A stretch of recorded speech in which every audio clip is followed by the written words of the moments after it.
Welcome back to the Angry Man Podcast with Jason and Greg. I got my boy T-Word in the building from the Mic Check Podcast. My boy, what's going on with you? What's going on, man? Happy New Year to you, fam. Thanks for having me. Same to you, man. Same to you. First of all, I want to start off the show talking about our sponsors. We got Rock Dog Interactive in the building. If you need anything in terms of graphic design, web design, even if you need to do something like, Bitcoin or setting up those types of structure, Rock Dog is the place to go. And then our newest sponsors, Black Father Figures. Black fathers are invaluable. This was one that's near and dear to my heart because I know you're a black father, I'm a black father, and so this partnership, man, is good. I'm really, really excited about that. So let's get the cooking, man. Let's get the cooking. Big echo, man. Yeah. Okay. Echo. It's there. Yeah. All right. Is it both sides or just one?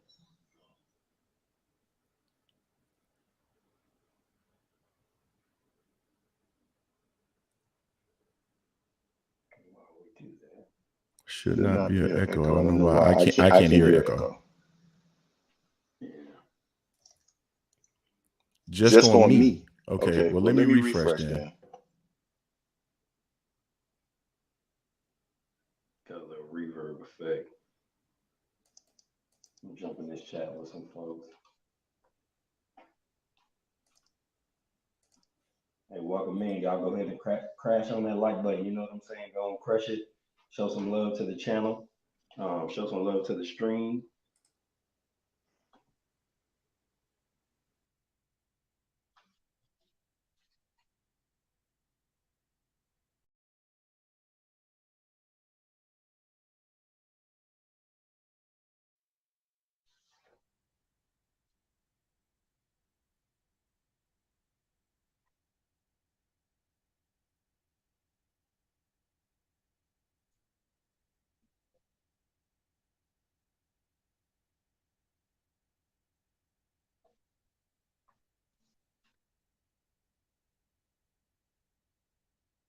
How y'all doing on this first day of the year? How's life treating everybody so far? Anybody have any big fun?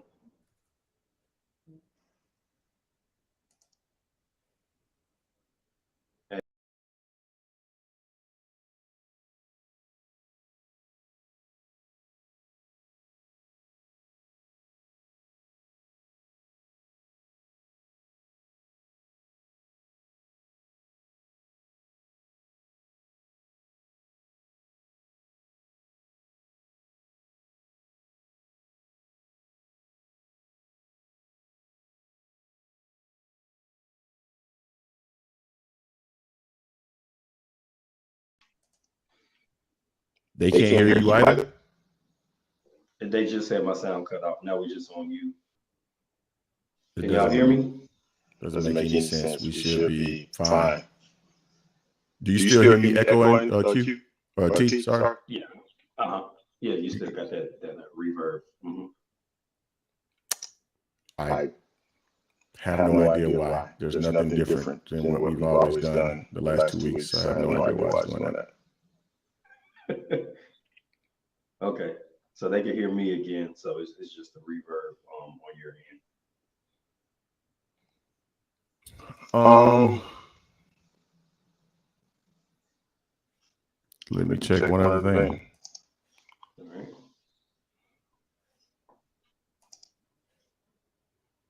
What up with you, Jay? Say something else. I think it just dropped. That's why. You don't hear me reverbing no more, do you? Nope. Sounds good on my side. Hey guys, how's Greg's mic now? All right, I saw what happened there. Okay. That pissed me off a little bit, but it's all good. I'm still ready to go. Yeah, man. So my bad, guys.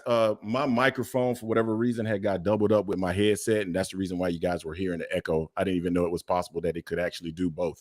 But anyway, so yeah, man, I want to hop into it, T, because we did our pound for pound ranking, T. I thought it was a success. You tell me if you feel differently, but I felt like it was a success, and I wanted to do it in a way where the people were the ones that were actually voting on this, right? Because number one, I think when you get more people together and all these people get the opportunity to vote, I think you get something closer to an accurate number. It's just basic statistics, right? And then number two, I didn't want Jason and I to get drugged all through YouTube for our list, right? So, but man, there were people in the comment section, man, that were that disagreed. And I don't know if there's anybody currently online right now that was disagreeing with the list. I know there were some people that had some issues with Canelo Alvarez not being on the list. There were people that had issues with where Crawford was ranked, where Usyk was ranked.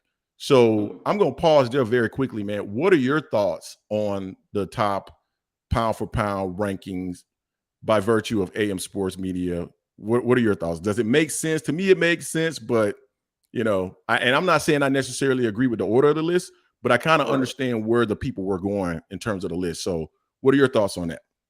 So I think I might have mentioned this to you after I voted, because I thought it was pretty cool and everything. I think I might have been an early voter too. I like that you had, I think, 15 different people that could have been voted on. And maybe, I don't know if when you did the video and discussed it, if you want to put a screenshot up of what the options were so people can see. Canelo was an option, but um, he just didn't get the votes. And I mean, some of it is Correct. reflective of your viewership. You know what I mean? Like there's certain viewership on my channel that if I do a poll, it's going to come out a certain way. I know that, but I think the parity and how people voted, it's just a reflection of what people thought about what happened this year in boxing, and then the people that were important over the year in boxing and where they ranked them. And I think the list was reflective of that because it was a community vote. So it's really hard to say it wasn't a good list. You know what I'm saying? It's really hard to say, oh, this is cap or this is crazy because this was voted on by the boxing community of AM Sports Media. So it makes sense to me. I thought it was a good list. I thought it was a good system for voting because we had so many options to rank and it fell how it fell. So Yeah. I thought it was And good setup.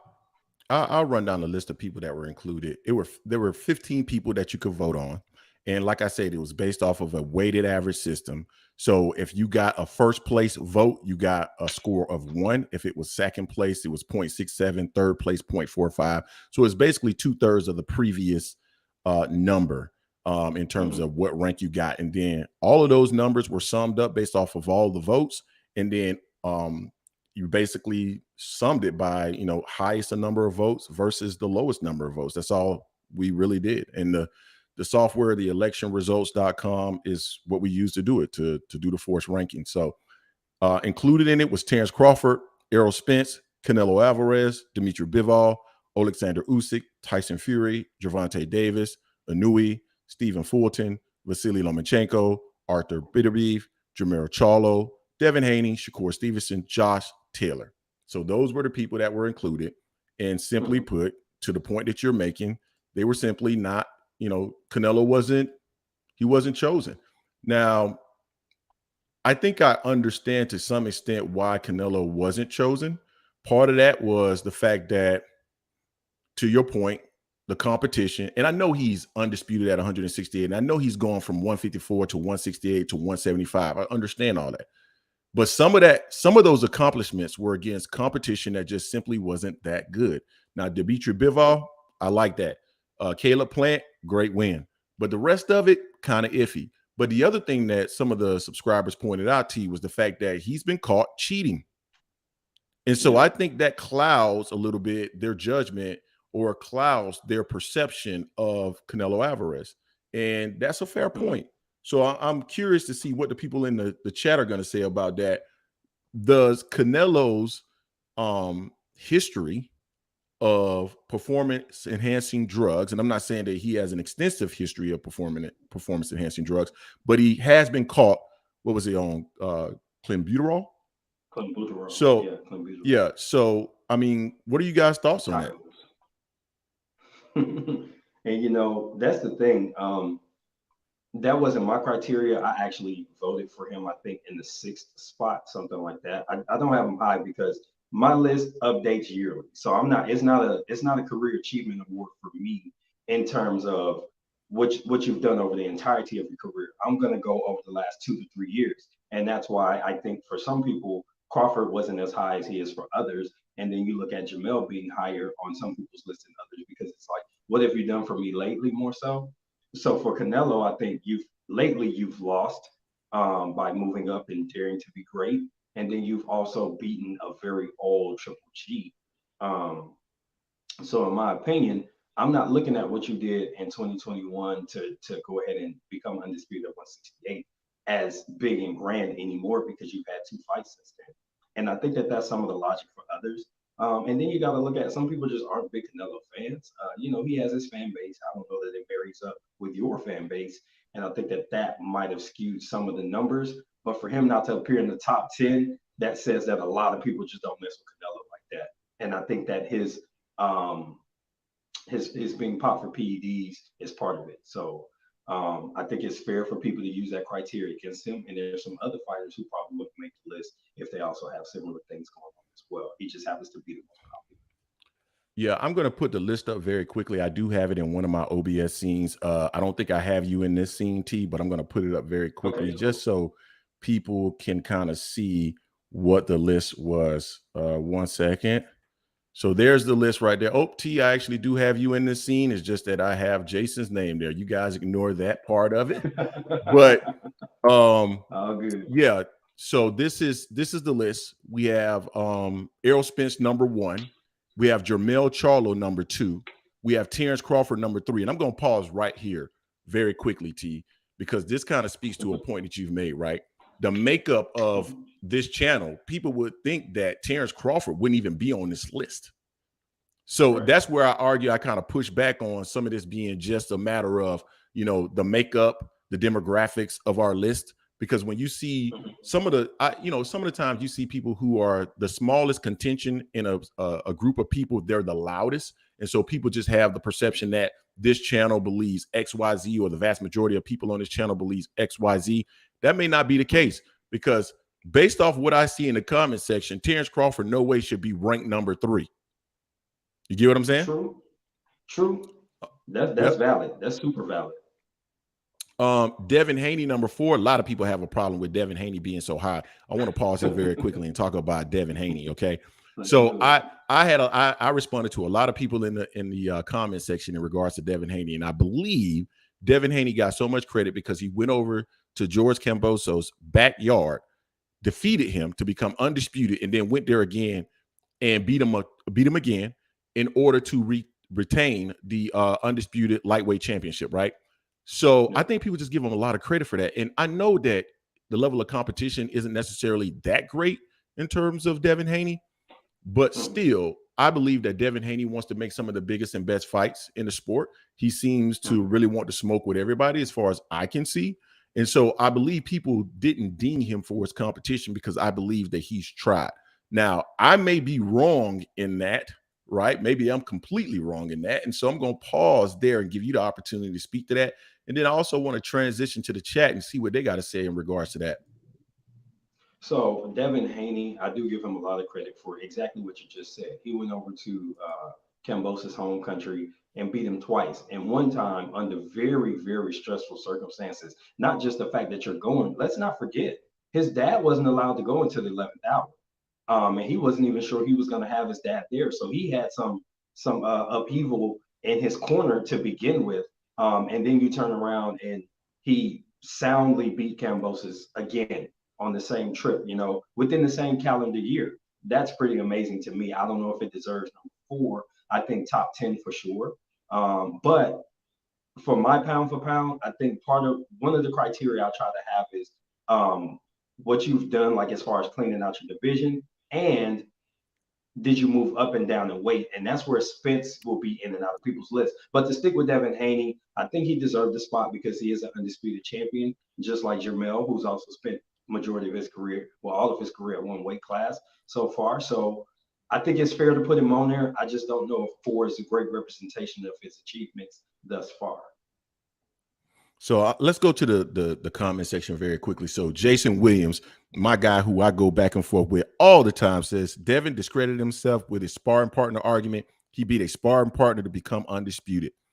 So I'm not going to say Kambosos is a sparring partner, but I get your point. You're saying that basically the level of competition relative to Kambosos wasn't at the most elite level, and I can see that. Who else? Devin Haney gets credit for call-outs. Call-outs are not victories. HK, totally agree. You will not get an argument from me there. I think maybe people didn't ding him for the competition because he has been trying to get into the ring with people. So that's all I'm saying in regards to that. Dev is a good fighter, but he's not there yet resume-wise or eye test-wise. For me to put him in the pound for pound, he still has more work to do. I would put him in the pound for pound, but he wouldn't be #4.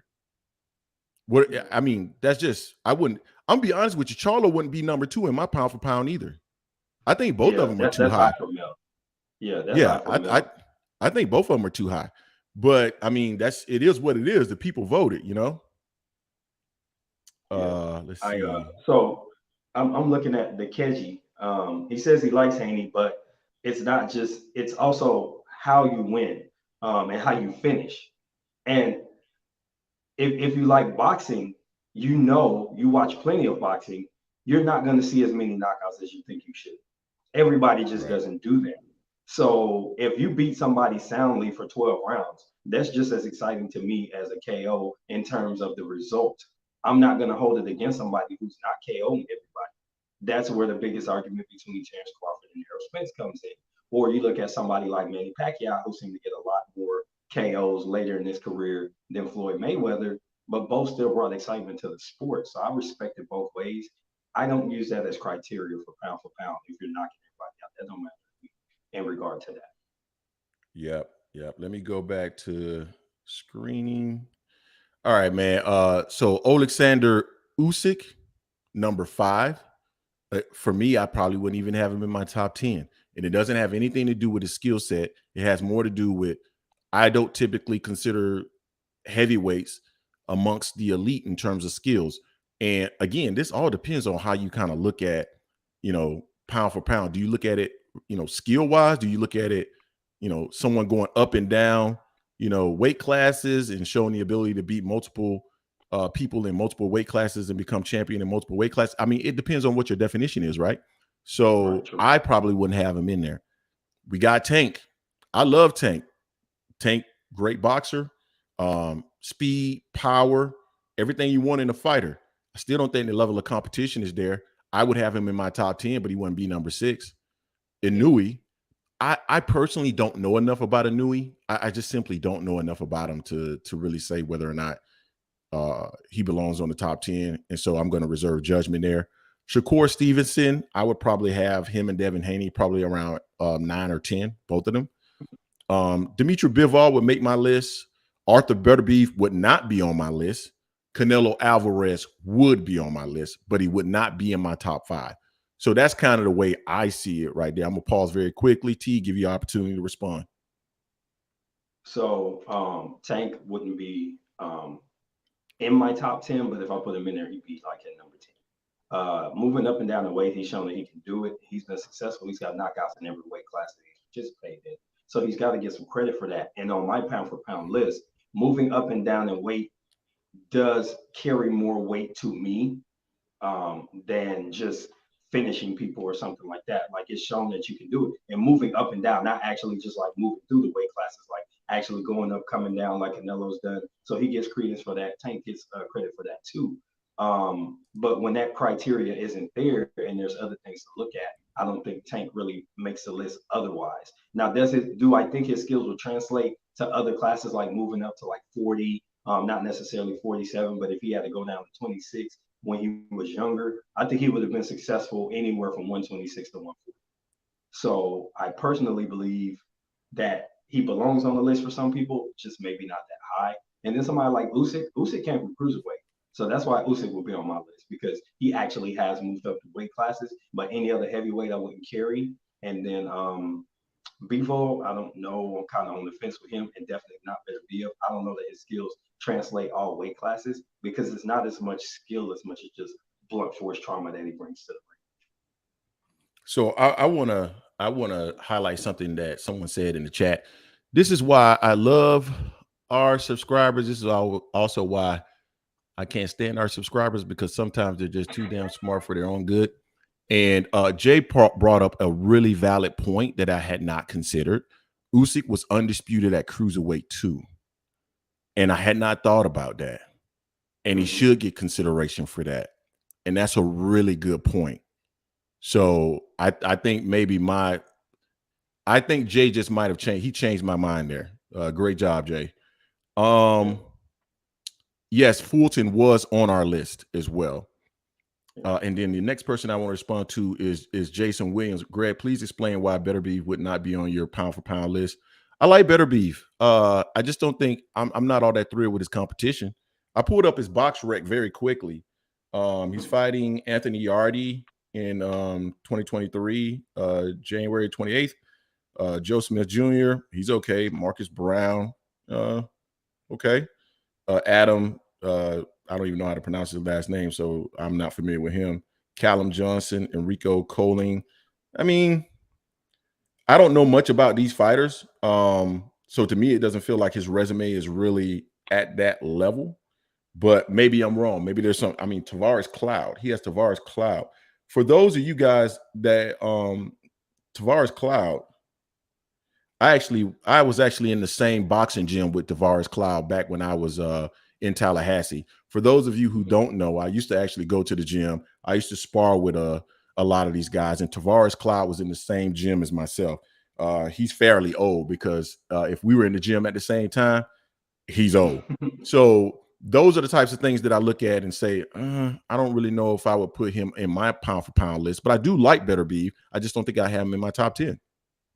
Well, Better Beef is up there too. I believe he's 38 or 37, turning 38 this year. So he's up there as well.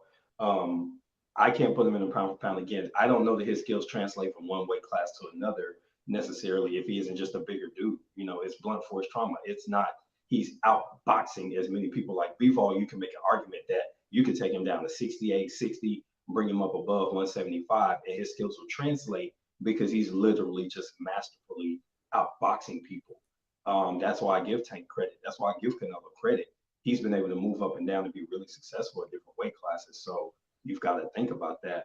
And I just don't see that Better BF could move up and really dominate like he did. And I mean, if he moved down, if he's just a bigger guy, then obviously there's going to be some advantages there, but that's it. You know, he's naturally a big power puncher. Yeah. I think you made an interesting point there when you said skills translating, right? And I mentioned earlier that really pound for pound is all dependent upon how you define it, right? Some people define it as moving up and down weights, right? If you've been a champion in multiple weight classes, that defines you as a pound for pound.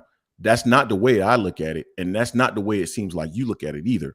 You look at it and I look at it as how does your skills translate into other weight classes? Not necessarily whether you've been in those weight classes or not, but whether or not we believe your skills will actually translate into those other weight classes, right? Is that fair?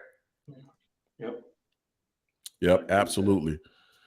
All right, man. So what else do we have on the agenda, man? Unless somebody in the chat wants to go down this rabbit hole a little bit further, we can make a transition.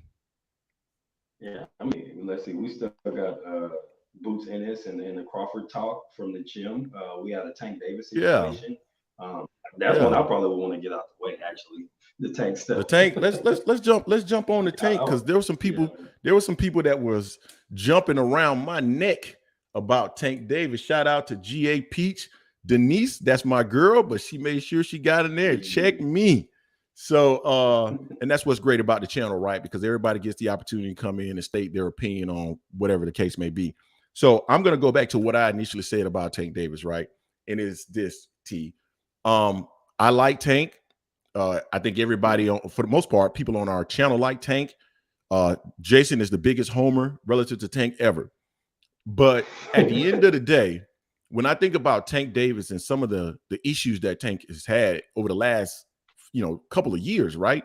The incident with the girlfriend at the Miami basketball tournament, the situation with that he's going to go to court for in February, and then this particular situation, right? Whether it's true or not, this particular situation is now popping up. My concern, my focus, because I literally said this right at the beginning of the video, I believe in innocence until proven guilty. And so my concern is not necessarily Tank Davis and what he's done, because I don't know if he's done this stuff or not. I mean, I wasn't there. I don't know if he's guilty. But what I do know is that he continues to find himself in these types of situations. So what that does tell me, T, is that his inner circle needs to change, right? You need to start surrounding yourself by people that have your best interest in mind. That's the way that I see it, right? And so, and that includes probably, I mean, I know that's your baby mom and everything, but maybe you need to start kind of sliding her to the side, right? Because those are types of things that you don't really need in your life. And then when you combine it with the statement that he made, right? I don't have a PR person. I don't have a lawyer. Well, bro, you just said that you wanted to get from up under the wing of Mayweather and Mayweather Promotions. And I understand that because I felt like Floyd was crowding him. I really did. I felt like Floyd was just, he was in there too much. He was talking a little bit too much about Floyd when he should have been talking about Gervonta Tank Davis. And so I get it. But in being your own man, being your own boss, being your own promoter, you have to make sure that you're setting yourself up appropriately and setting yourself up for success. And by not getting the proper people around you, and I'm pretty sure that Al Heyman has advised him who he needs to be around him. By not doing that, that's telling me that he's not listening. And that's the bigger concern for me. So I'm going to pause there and pass it to you. What are your thoughts on what I just said? So I tend to agree with you, and I shared as much on the channel. Q and I, my co-host Quentin, we did a video on it as well, and we talked about how we got here, and it relates to boxing in the aspect of he's making decisions outside of the ring that affect his ability to be available to go into the ring. You interrupted vital days in your training camp because you had to go sit down for a day in jail, and then the next day you were trying to sort out the mess. So you're looking at 48 hours that you're not going to get back. So these decisions are affecting boxing. So it's a part of the sport in the aspect of he's got to figure out a way to make better decisions, but also get people around him that are going to hold him accountable when he's making the little decisions that nobody sees. So when these big things come up, you actually avoid them. There's a reason that I'm not getting put in jail behind a girl or something like that. There's a reason. My decision making is sound.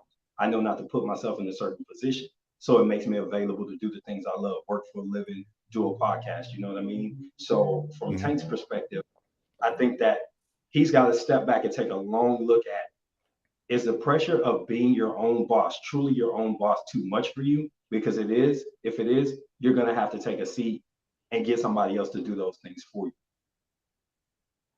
Hey, so I want to respond to Justin Cooper and Heaven Williams because they say, can we just stick to boxing?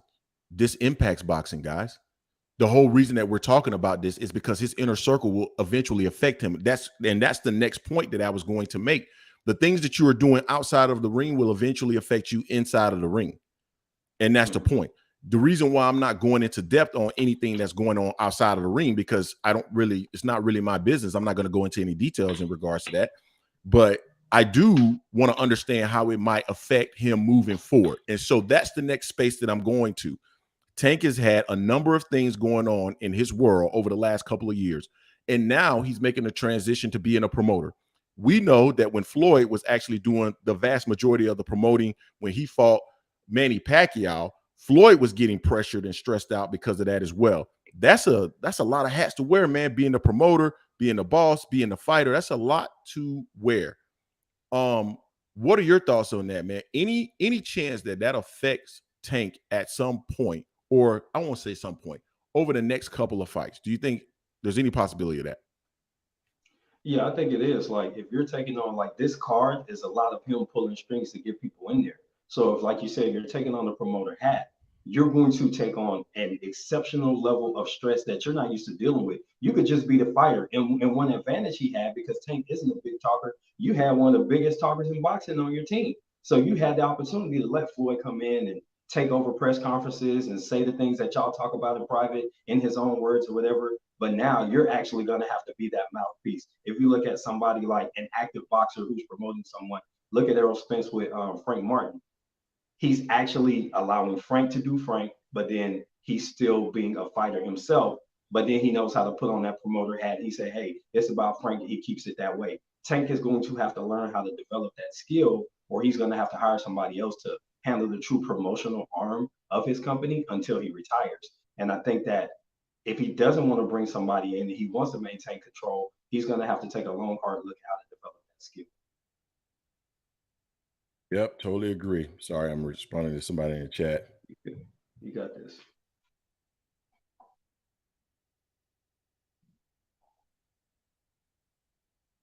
Hey, Justin Cooper, I do want to go ahead and respond. So we're not talking about his criminal situations. We're literally Correct. not. If you listen, Correct. We're talking about him being able to manage a new task he's taking on. As a relatively young boxer, to some degree, trying to be a promoter at the same time, he's got to, number one, clean up his personal life, because it's going to affect his ability to acquire fighters. Imagine being a fighter coming up and you see Tank is a big name, but you see, like, man, every time they say Tank, they talk about his arrest record, his mugshot keeps popping up. Do I want that dude promoting me? You have to think about that. So this does affect boxing in some way. So we're not even talking about whatever actual situations he has. We're talking about the things relative to boxing. I didn't even bring up the situation exactly what it was in my comments specifically because of that, right? All you have to do is look at the career of Mike Tyson to understand what happens outside of the ring affects what happens inside of the ring. So to sit up here and pretend like it's just not happening and to ignore it just because this person is your favorite fighter, I don't think that that's right either. So anything else we want to cover in regards to Tank Davis? If not, we can make the transition and talk about something else. No, we can definitely jump to something else. I know it was on the agenda to talk about, so I figured we'd give everybody a chance to speak. But you know, we can look at something else. Let's talk about Jaron Boots Ennis. Let's go. He's doing a lot of talking. Yeah. He's doing a lot of talking. So number one, and we did a couple of videos on this, and I want to get the people in the chat's thoughts on this. He said, number one, that he believed that Errol Spence would be willing to fight him. I know that there were some people in the comment section basically saying that he said that Terrence Crawford would also be willing to fight him. I did hear him say something to the effect of he think a lot of guys will fight him, but he didn't specifically say Terrence Crawford. So I don't know if they were just trying to tie Terrence Crawford in because he said he believed a lot of guys or all those guys or whatever would fight him, but he didn't specifically say Terrence Crawford, and he did specifically say Errol Spence. So that's one thing. And then the second thing that I thought was very interesting was the fact that he mentioned that he and Terrence Crawford, number one, they don't actually have the same style, which I agree with, although Terrence Crawford feels otherwise. But and he also said that they fight basically the same guys. And that is saying a lot because what he's basically saying is that the level of competition that Terrence Crawford is facing as a former undisputed 140-pound champion and the current WBO welterweight champion is the same as a up-and-coming young lion who's trying to make his way and get to his first title. So I think that that's interesting. T, I'm going to pause there very quickly and give you an opportunity to respond to that. So I tend to agree with Boots. If you were to look at their resumes over the last, let's say, 3 years, they're fighting the same kind of guy, save Sean Porter. But one is a champion, one was on his way up, ascending up the ranks, recently got made number one in the IPL. So you think a guy that's in like the top 5 or 10 versus a champion, and they're fighting the same type of dudes, seem like they're running in the same circle. Like you look at David Avenesian, and then you look at the Kieran fighter that Boots is going to face. They're kind of the same thing, except Boots has kind of been mandated to fight this guy in order to get a title shot, whereas Terrence Crawford picked David Avenesian. So when you look at their recent resumes, specifically at 147 for Crawford, it doesn't look that exciting on paper in terms of level. And I think that hurts him in the conversation when you start to talk about what up and coming fighters are doing versus what Terrence Crawford is doing. I would like to see him take on tougher challenges, but he just hasn't done it yet. And Boots is looking for those challenges. So I think it's a fair assessment on his part. I totally agree with that. So when you look at the last few opponents from Terrence Crawford and just the caliber of opponents, it just feels like Terrence Crawford is fighting a lot of guys that we wouldn't consider, I would say that they're probably C-class fighters, maybe B. We know Sean Porter had one foot out the door, but Sean Porter, to his credit, I thought Sean Porter looked good in the first several rounds of that fight. And then Mean Machine, I actually think Mean Machine is a good fighter. So those are the two fights at welterweight that I feel like Terrence Crawford's done, good work. But when you think about the rest of his welterweight resume, the Amir Khans of the world, it's just not there, right? And then when you look at 135 and 140, some of those guys aren't all that great either. I mean, like Victor Postol, what has he done since he fought Terrence Crawford? He's gone on to lose, I believe, like 4 times. And also, I just feel like a lot of the Victor Postol hype was just because he was with Freddie Roach, right? And that he beat another guy that was also hyped up. So, yeah, I think they are fighting similar opponents. I do believe that Terrence Crawford is taking the path of least resistance. I do believe he's trying to maximize his dollars and minimize his risk. And that's the reason why he's currently with BLK Prime, because apparently that's what they're baking into their contract. Hey, man, come on in here and pick your own opponent. I want to pause there very quickly because I want to ask the people in the comment section, the people in the live chat currently, I want to know, Jason Williams, the people that are in here that support Bud Crawford, do you believe it's a good idea to let a fighter pick his own opponent? Because I don't. Because I think as human beings, we are all programmed. We are all programmed to maximize our rewards and minimize our risk. I know that's what the hell I'd be doing. Yeah. I definitely. So I want to see if anybody. I want to see if anybody in the comment section actually agrees with that business model. Yeah, I'm okay. A no on it. I'm picking for you. I'm matchmaking. That's why there's matchmakers in boxing, to make sure we get good fights. Exactly. Adrian Broner said that they wanted him to face Godzilla. Who the fuck is Godzilla on? Excuse my language, guys. I'm sorry, but who the fuck on PBC is actually Godzilla? Yeah. Name the fighter that they were trying to match him with that was Godzilla. Because they wouldn't put him in there with Spence, so they wouldn't put him in there with Wilder. They were putting him in there with like 140 pounders, people that were in and around his weight class. Yeah. What killer were they putting him in there with? I'm confused. If it was Rolly, I'm tripping. Is Gary Antoine Russell Godzilla? You know. Yeah, I mean, I don't get it at all. So the fact that they're making these comments and the fact that they're allowing these guys to make their own fights is just ridiculous. And that's why, you know, I feel like that's a match made in heaven for Terrence Crawford. BLK Prime is a match made in heaven for Terrence Crawford. And I don't know if that fight between he and Errol Spence is ever going to be made, because if Terrence Crawford is 35 years old, probably going to be 36 sometime next year.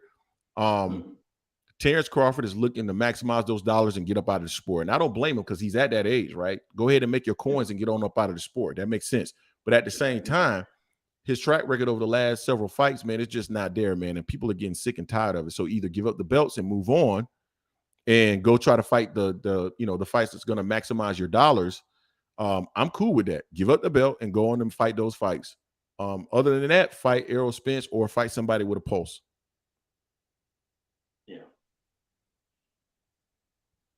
Hassan Hersey says, as an African-American, you should be loving Bud Crawford. I'm from the UK, and Terrence is a lot more popular than Spence in Europe. So if I recall, everybody involved with this situation is African-American, right? So I get lost when people start talking about, as African-American, you should do X and you should do Y. They're all black. So I'm not tracking with that. What I don't like about Terrence Crawford is the fact that a lot of the stuff that he says it doesn't jive. So that's my issue with Terrence Crawford. Greg, I said Bud shouldn't be picking his opponents, but he isn't the first or last to do so. Fair. I gotta get somebody kick Jay out of the chat for me, man. He's just putting too much good shit in here. He's countering too much. No, I'm joking. Jay, that makes great. That I get it. Totally get that. But at the same time, they're picking opponents, but usually you get to a level where you can pick those opponents. The Floyd Mayweathers of the world, the Oscar De La Hoyas of the world, the Mike Tysons of the world, the Terrence Crawfords of the world don't typically pick their own opponent because he's not popular enough to do that. That's my issue still. So that's my counter to that comment, Jay, but that's still a great comment. Yeah. I mean, I think it's one of those things where you want to see the elite fighters taking on the elite fighters, because you want to be able to have a conversation in 10 years after they retire and say, hey, I know that guy was better because he beat him. And if they fought twice, I know for sure he was better because he beat him twice. That was one good thing about the 80s, and even to some degree the 90s. The best fought the best, and they left no doubt because they got in the ring. Zab and Floyd got in there. Floyd and Sugar Shane got in there. You know what I'm saying? You go back to Sugar Ray and those guys, they got in there. So you want to see that. So when you have those conversations, you have factual results to base your opinion on, or base your perspective on. I guess not opinion, because it's a fact. So that's kind of how I see it. I would like to see them get in there with guys that make sense. And I think BLK will find out real quick. If you let the fighters pick, you're not going to get the best matches, and people aren't going to support it with their hard-earned dollars and pay for the pay-per-views to show up to the fight. Let's pause right there, because I want to go into that BLK Prime topic. But first, we got 81 people in the building. We got 31 likes. If you could, please smash that like button. If you get the opportunity, go subscribe to the channel. We have great content. We also have people who are on different sides of the fence in regards to all topics related to boxing. So if you're an Errol Spence fan, we got Errol Spence fans. If you're a Terrence Crawford fan, We got Terrence Crawford fans. Don't be ashamed. Come in and give your perspective. We would love to hear it. And then the last thing I want to do in this break is give a shout out to Rock Dog Interactive. Anything that you need in terms of web design or back end platform design, whatever, Rock Dog Interactive can do it for you. And then Black Father Figures, that's our new sponsor. Black fathers are invaluable. This is one that's near and dear to my heart. I'm so happy for this partnership here. So thank you again, Black Father Figures. So let's make that transition again to BLK Prime. So we talked about them, right? Put out a video here recently, and we talked about well, let me pause before I go into that. The Mike Chet podcast, that's a sister channel of this channel. Go subscribe now. So BLK Prime, we talked about BLK Prime, and it seems like they're very similar to DAZN. And you put something very interesting in the comment section, T, and I kind of want you to elaborate on that because they seem similar to DAZN to me, right? Basically trying to get into the game by maybe overpaying fighters. I still don't believe Terrence Crawford got $10 million, but we saw what happened with DAZN, right, in terms of overpaying fighters, right? They had to go to court with Canelo Alvarez. I don't remember all the specifics of it, but I believe they promised him a $300 million deal. And but I think there were some parameters around it that allowed him to kind of pick the opponents, and they weren't getting their ROI, period. And so they started trying to force him to fight opponents that were going to actually make some money, and that's not what he was trying to do. Because again, when you leave it in the hands of any human beings, this is not just a fighter. When you leave it in the hands of any human being, they are going to pick maximizing their return and minimizing their risk every single time. So it looks like BLK Prime is going down that exact same path. And I personally feel like DAZN is much better funded than BLK Prime, just looking at the lead up to the fights and all of that. So I want to pause there because you put something interesting in the chat. Why don't you share that? Okay. So basically, what I pointed out is that I don't liken them to DAZN. I think they're more like Triller, and I'm going to explain why. DAZN was already doing sports streaming, one of the biggest sports in the world. They were doing soccer. So they already had deals with different leagues and stuff like that, exclusive deals. So they already had a viewership and audience that supported their platform to begin with. They were going to make money whether boxing did or not. Now, when you look at the division of DAZN, which is the boxing and combat sports, that's where it got a little hairy for them, and they overinvested trying to get fighters and be competitive with PBC and Top Rank, right? So I get that part. And even when as far as going with DAZN USA, which flopped. Now, when you look at BLK, they're a content media streaming platform that tried to get into combat sports, and the platform didn't even really support itself. If you look at how many subscribers DAZN had before they started doing boxing versus what BLK has before they got into boxing, we're looking at like 5,000 downloads or something like that versus whatever DAZN was doing. It's not the same. So you don't have a branch that's truly supporting the business for you to invest in another side of it. That's why I think they're different. They're more like Triller, streaming a different type of content and then switch over to the combat stuff. So let me ask you this. How long do you believe that BLK Prime will be able to survive in boxing with the current business model that they have? Because we already see what's currently going on with Adrian Broner. Now, it was my understanding when they announced the Adrian Broner versus Ivan Redcash fight that the fight was going to be fought at 140. There are other people that came into the comment section and saying that the fight was always scheduled to be 144 pounds. I don't think he's going to make 144 pounds, 140, 147. So clearly, they've already made a bad decision in investing $10 million in Adrian Broner because I just don't feel like he's going to be able to do that 3-fight deal. Last time he fought was February, I believe, of 2021. So clearly, Adrian Broner is not committed to the sport at the level that you would invest $10 million in that individual. So that shows to me, at least, and this is just my opinion, a level of desperation for BLK Prime. Why not go after bigger, better fighters, or at least fighters that are more dedicated to the sport and are going to give you a better return? So how long do you think they're going to be around with a model like this? I'll give them till the end of 2024. Just because it looks like they have some good backing financially, but I think the people that are putting the money up as they realize just how much tanking is doing and how much they're losing, I give it maybe 2 years, 2023 and 2024. Now, if they could get somebody like Regis in there and they get a couple brand names that are going to bring really great fights and have them fight each other, and they fight less than at a lesser rate than what they're paying Broner and Terrence Crawford, maybe they could go a little bit longer. But I just don't see. Yeah, I agree with that. I think I would give them, yeah, probably late 2024 is probably when they're going to be taxed out. I just don't believe that this model that they currently have in place is a model is sustainable and something that you're going to be able to make an ROI on. And I could commend them for trying to get into the sport in their model in terms of not trying to hoard fighters and wanting to really make the biggest and best fights. But we hear a lot of people saying that when they come into the sport, and in reality, once they get into the sport and see how grimy it is and see how challenging it is to change what's currently already in place, most people don't last very long. We've seen a whole, but Triller tried to break in. Now BLK Prime tried to break in. I think at one point, didn't Jay-Z? I know 50 Cent tried to break in and that didn't work. And then Jay-Z try to break into the game at some point as well? Yeah, I thought he did something with Demetrius Andrade. Am I correct? Is that how Jay-Z was trying to get in? I could be I wrong. can't. I thought he was trying to offer Adrian Broner something like a $40 million Okay, deal or maybe that's what something it like that. was. Maybe that's what it was, and he was real loyal to PBC at the time.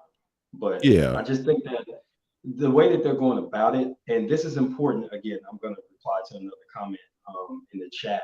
It's important to talk about the networks because if you have too many different networks and platforms, it's going to affect our ability to get good fights. Like we're probably one promoter too many. If you just had the A and the B, top ranking PBC, it'd be a lot easier to get a lot of fights done because they just do cross promotions and fighters would just defect back and forth. But when you start to add in several different networks and brands, you start to dilute what each brand can have in their stable.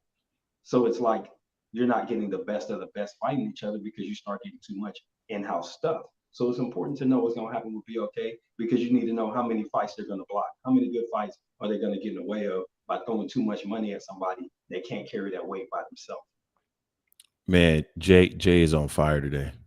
Jay is just absolutely on fire today. Jay just said, and Jay, appreciate the $4.99, man. That's appreciative. Everything that we get to in this channel, man, totally appreciative of it. Appreciate that a lot. I think Floyd Mayweather emphasizing having a zero has really hurt the sport of boxing. Fighters lose a lot of money once that happens and prevents the big fights. He's spot on with that. Yeah. He's absolutely spot on with that. Back before Floyd Mayweather, having a zero was not that important. It simply wasn't. And so you got some of the biggest fights because people were not afraid to lose that O because they felt like their marketability was gone. Like all of a sudden, boxing, your marketability is all centered around having a zero attached to your name. And at the end of the day, styles make fights. So you're going to eventually run into a style that gives you problems. Now, Floyd never ran into a style that gave him a problem. I think Floyd is one of the best to ever do it. I'm not saying that Floyd would have ran into somebody that would eventually have beaten him. But at the end of the day, styles makes fights, and most times fighters lose. Like you lose. That's what's going to happen. So these guys are avoiding trying to lose their zero. They need to stop and make the biggest and best fights. And I believe that at the end of the day, we'll have a better sport if they were to do that. Hey man, Jason keeps messaging me, man. I mean, I guess he's lonely on his cruise. He keeps messaging me. I don't know what his problem is. Jason, enjoy your cruise, man. Stop messaging me. The show is fantastic without you. I'm sorry, my friend. Go ahead, man. I'm sorry. No, I was gonna say, I think that a lot of fighters would benefit from losing that. Oh, I don't care about you retiring undefeated. That don't mean nothing to me. It's not. Muhammad Ali is still the GOAT, and he has way more losses than Floyd ever attempted to have, right? Yes, so that doesn't matter to me. I could put Sugar Ray Leonard up there. He has a handful of losses. So that doesn't matter to true boxing fans. It only matters to your casual marketability. And the casuals ain't really making you super rich, even though they made Floyd really rich. But the rest of the fighters, y'all ain't Floyd, man. Take that L, and I guarantee you'll be better for it because that pressure's off. When you think about Jamel after losing, I feel like Mel really let that animal loose. When you look at Caleb Plant and his return to the ring against Darrell, I saw some stuff from him, that attitude and that mindset. It seemed like the pressure of being undefeated was gone, and he fought so relaxed and calm. I think it benefits a lot of dudes to be that way and get that L. Not saying go out there and seek it, but it doesn't hurt your legacy to have a loss, especially if you're a championship level fighter. let me piggyback off of Jay, man. Jay, sorry that I'm piggybacking off of you, but I think that has permeated to the fans as well. You hear fans defending fighters because they don't want their favorite fighter to lose. You hear fans saying that why don't this fighter fight this person, or this fighter hasn't fought anybody, so why should they get the chance to fight my favorite fighter when your favorite fighter has fought lower competition than the person that you're saying that they shouldn't fight? And it's all about because you're afraid that your favorite fighter is going to lose. And people come on here and say, what are you guys going to do if Errol Spence lose? I'm going to say that he lost. That's what I'm going to say. I don't have any emotional tie to Errol Spence. I don't have any emotional tie to Terrence Crawford. I don't have an emotional tie to any fighter. I do love the sport, though. And I'm going to be as analytical as possible. If Terrence Crawford were to get into the ring and beat Errol Spence, I'm going to come on this show the next day and say, man, Terrence Crawford is one of the best to ever do it. I don't think it's going to happen, but that's what I'm going to come in here and say, right? And vice versa, I hope. Yeah, if it was a good fight, I'm going to say it was a good fight. And I hope the people that come in here that support Terrence Crawford, if they feel that if Terrence Crawford lose, I hope they'll come in here and say, man, Errol Spence, that was a hell of a fight. He's a hell of a fighter. He was a better fighter that night. And we got to get out of, man. People get so sensitive about these fighters, man, and it's crazy, man. It's crazy. Can I reply to Jay's comment here? I wish I was on my app. Boy, we can't repent. But anyway, he says too many fans of fighters instead of boxing, and too many fans of boxers instead of boxing. And that's a really key point because I agree. But there's a reason for that. Keep in mind, we're in the social media era. So there's more individualism, and this is an individual sport. So it kind of should have been that way where people were a fan of a boxer over the sport itself. The only problem is when that boxer retires, the fans leave the sport. But we can't help it because we're seeing way more of these athletes, specifically boxers, than we ever have. We know more about Tank Davis, Errol Spence, and Terrence Crawford than we ever knew about Mike Tyson until it was over and they did documentaries. So it's kind of a nature of society. It's not really just a boxing thing. So I get your point and I agree with you. But I don't think it's something we can combat because it's just the way that society is. More people are stars in their own mind than ever before. I think I disagree with that, and here's why. When you think about the NBA, the reason why the NBA is so popular is because of the individual, because of the fans loving the individuals, right? You can see the NBA player, you can see their face. That's why it's more popular in terms of individuals than it is the NFL. The NFL have teams that are very popular. NBA is very popular because of individual, and people become fans of individuals. I think the difference in fighting is that people who are fans of Steph Curry, people who are fans of LeBron James, well, maybe not LeBron James. Everybody is a fan of LeBron James. I don't know, but if you guys are a fan of LeBron James, forgive me, but most of you guys are crazy. But those fans typically will concede when LeBron got dunked on or Steph Curry got crossed up. They would say, "Ooh, man, boy, KD really put it on LeBron last night." In boxing, that doesn't happen. And I think there's something different. There's a difference when it relates to boxing. There's something that is emotionally impactful to you when you see a fighter get beat up. When you see someone get crossed over, you're entertained. When you see somebody get dunked on, you're entertained. When you see somebody get knocked out, that's your favorite person, your favorite fighter, it's emotionally damaging to you somehow. I'll never forget when I saw Mike Tyson get knocked out. Man, I cried like a baby. When he got knocked out by Buster Douglas, I was sitting right there next to my dad. He was cheering and I was crying. Yeah. There's something emotionally damaging to you when you see your favorite fighter get knocked out or beat. It does something to you internally, but it doesn't have the same impact with other sports though. And that's the thing that's very interesting. Well, I think so. The other element of that is I like that you brought up basketball, so I'm going to stick with that. So Steph Curry is on the Warriors. So here's what I'm talking about: fans leaving the sport when a boxer retires. So if I'm a fan of Floyd Mayweather and that's all I watch is Mayweather fights, I might buy pay-per-views, whatever. When he retires, unless somebody else he promotes comes along, I'm probably done with boxing until somebody brings me back. If I'm a fan of Steph Curry and I become a Warriors fan by default, when he leaves, I might still follow Steph and what he's doing, but I might be a Warriors fan at that point. So I get to stick with the sport because I like the team. Like that's how I became an Oklahoma City Thunder fan. I follow KD there. And now I'm a Thunder fan, and he's been on other teams since then. So I'm still sticking with b-ball. I just think with boxing, because there's no team element besides like promoters, that's kind of why you start to see that attrition in boxing from the fan base, and people don't stick with it, and the sport goes on life support so often because of it. Yeah. As a NBA fan, I was always a fan of the person. You know, I was a fan of Jordan. I wasn't a fan of the Bulls. Now, there were certain Yeah. people on the Bulls team that I enjoy because of Michael Jordan, but I was a fan of Michael Jordan and not necessarily the Bulls. When it comes to the NBA, I'm a fan of players. That's who I like. I like specific players, and because of those players, I end up following teams. But if my favorite player gets dunked on or crossed up, or he gets done in by somebody who just had a better night, I'm good with it. And I'm okay with that. But for whatever reason, man, again, it's just not as damaging when if Ja Morant dunks on LeBron. I mean, yeah, it's going to be on the highlight reel, but it's just simply not as damaging as it is if, you know, Errol Spence knocks out Terrence Crawford or Terrence Crawford knocks out Errol Spence. I mean, if that were to happen, man, on that night, I will feel something internally. I will feel emotionally sick. I will feel physically sick if I were to see that. And I think all of these people in the chat would also feel the exact same way. Some of our favorite fighters, Tank Davis. You see how people come in and vigorously defend Tank Davis because they are passionate about him. That's their favorite fighter.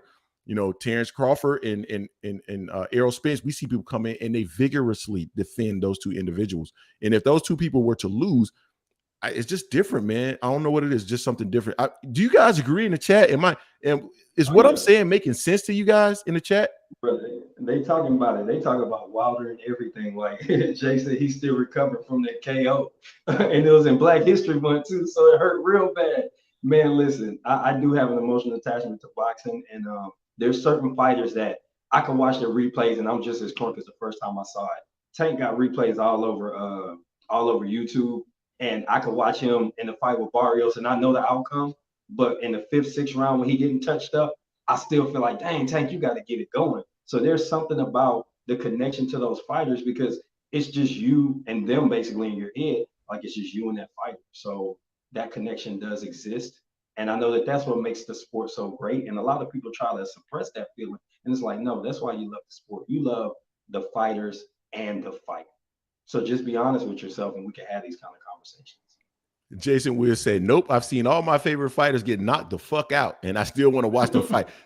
Jason, I'm not saying that you don't want to watch them fight anymore. I still want to watch all my favorite fighters fight. But when they lose or get knocked out, man, it's damaging. I'm gonna admit something here live. I used to have a huge struggle watching Mayweather fight sometimes. Man, I used to be on pins and needles when I would see Mayweather fight because I did not want Mayweather to lose because I knew what was going to come if he were to lose. And sometimes I would order a Mayweather fight and wouldn't even freaking watch it because I did not want Mayweather to lose. I'll come back and watch it after, but I cannot watch it before. Like I gotta get the results and then come back and watch it later because man, I'm a huge Floyd fan. I didn't want Floyd to lose at all. I saw a video from Floyd the other day. This is when he was in Manchester, and Floyd was over there calling it Manchester Mayweather or something like that. And I sat there, man, and I watched it. I said, damn, I miss this dude, man. I miss this dude. I wish he could just go back in time and become 30 again and get back into the sport. Yeah. But I mean, that's just how the level of anxiety that I had for my favorite fighter was just, it was absolutely crazy. And so I just feel like, you know, if Floyd would have lost, I would have watched him again. Of course, I watch all fighters that lose because I think there's something to learn from a fighter to see how he comes back after a loss. And that's what's currently missing in the sport. But man, those first L's for me, man, was always challenging. That's just the way I feel about it. Yeah, it's definitely a challenge. I love it. It was something I missed the comment, but just what you were saying about Mayweather, I think for me, it got to a point when he was approaching 50. And I wanted him to win because of the hate that he was getting towards the end of his career. It had nothing to do with him necessarily being a better fighter at that point or being someone I really enjoyed because I think he mastered the sport. It was not wanting him to have to deal with people just saying, see, I told you so. We finally got that one. It was like, you know, the first team to beat Tom Brady and the Patriots in that Super Bowl, they were undefeated. It was that kind of thing, that hate coming at them just because they were so good at what they did. Like, I just didn't like that. Yeah, totally agree. I want to pause here very quickly. We got 85 people in the building. We got 54 likes. Guys, if you get the opportunity, please hit that like button and also subscribe to the channel. We got content for everybody. We got Errol Spence fans, we got Terrence Crawford fans, Gervonta Tank Davis fans, Devin Haney fans across the board. So get the opportunity, hit that like button, and subscribe to the channel. Also, subscribe to the Mic Check podcast. This is my boy T Ward. He's in the building with us currently, and he hosts the Mic Check podcast along with his boy Q. Go subscribe to the channel. Definitely hook us up, man. Hit that link for us and go ahead and drop us a subscription. We've got all kinds of sports content. We got boxing, football, basketball. We cover a little bit of everything, college football and all. So check it out if you're interested. Drop a comment if you like it. Even if you don't, we want to know about it. But yeah, I'm checking out these comments. We got a good crowd today. I think we're not on the most divisive topics, so it looks like a little bit of harmony in the chat. Yeah, absolutely. I miss the 80s of era boxing, Hagler, Hearn, Sugar Ray, Pernell Whitaker, and Roberto Duran. Eric Holloway, man, you spot on. I miss those days of boxing as well. And those are some of the golden years of boxing. I started watching the sport of boxing in the 80s. So those are the people that I came into the sport watching. And, those guys were never thinking about their and all that stuff. They were just matching the biggest and best fighters against each other. And that's the reason why you saw Sugar Ray Leonard versus Tommy Hearns, and they were in their 20s. You saw Tommy Hearns versus Roberto Duran in their 20s. I believe they were in their 20s, or they were either late 20s or early 30s. Duran and Sugar Ray Leonard, all these guys were fighting at a much younger age. And if they fought at a later age, it was because they were not in the same weight class and they eventually moved into the same weight class. So, nah, man, I mean, it's just, that's when the sport was golden, man. And even in the 90s, man, even in the 90s, the sport was still really good.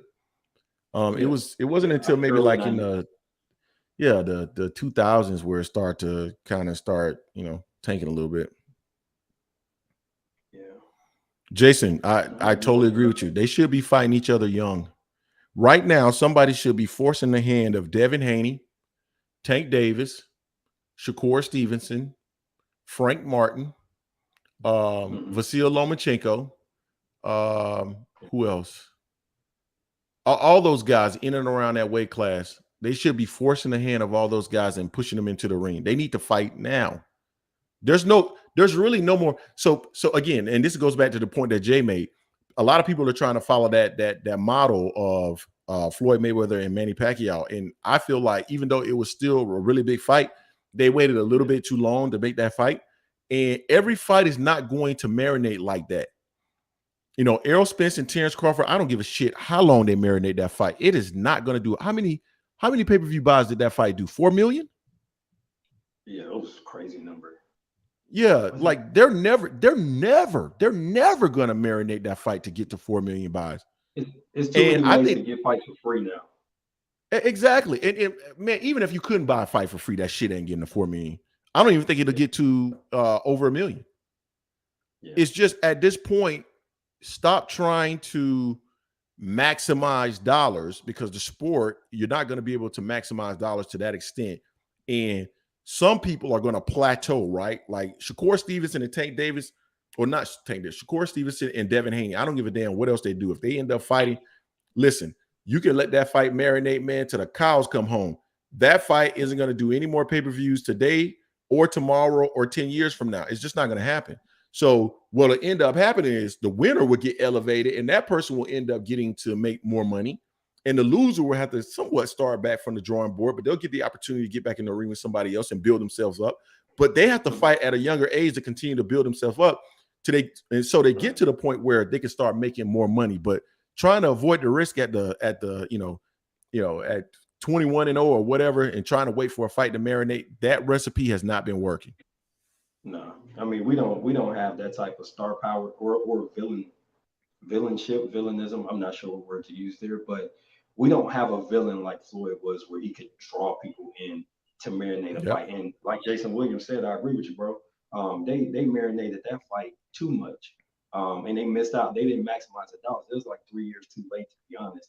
If you get that fight in 2012, it's gonna make you more money than that. And now fighters, they're already inactive. And then they're trying to get these super fights when they get close to 30, it's not a great formula for success for the sport. And I can't ask them to put the sport over their personal gains.